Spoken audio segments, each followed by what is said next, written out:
Ақтаудағы 3-ші күндік влог. Бүгін біздер Ақтаудағы әйгілі Ақбазарға келдік. Бұрын Сарбазар болатын еді. Мен Ақтауға осыдан 10 жыл бұрын келгенде Сарбазар дегенге барған болатынбыз. Енді менің келінім осындай Ақбазар дегенге алып келді. Бұл жерде мата, Түркменстан жақын болғаннан кейін түркменстандский пастелер, сулық орамалдар деген сияқты андай жерге жаятын покрывалалар, солар арзан болады деп осы жерге алып келді. Шынында да өте арзан екен. Маталардың түрі бар, көздің жауын алады. Мына жерде көрпенің тыстары,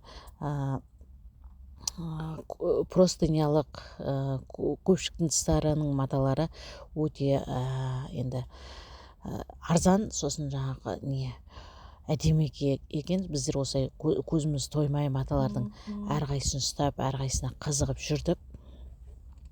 Одан кейін осылай шықтық та ары қарай жүріп, ары қарай біздер дейтін тағы да маталарға келдік. Бұл жерде маталардың жаңағы түрі дейтін неше түрлі әдемі мақпал маталар екен. Енді әдемілікке көзіміз тоймай осылай түсіріп тұрмын. Бірінен бір өткен әдемі түстері дейтін. Осылай біздер базарды араладық, Ақбазарды. Енді бұйырса екінші Сарбазарға барамыз. Мен келініме айттым, мен Сарбазарға бар, мен Сарбазарды білем, Ақбазар дегенде осы ол бер жағында ашылған. Мен бұрын өзімнің көз көрген Сарбазарыма апаршы дедім. Бұйырса енді сол Сарбазарға барамыз. Бүгінше Ақбазардан осылай аяқтадық. Мен одан кейін бұл жерден ештеңе алмадым, жай қарап шықтым.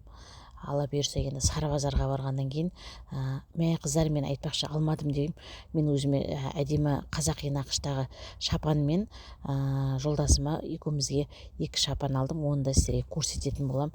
Видео ұнаса лайк басып тіркеліп кетіңіздер. Баршаңызға көп рахмет.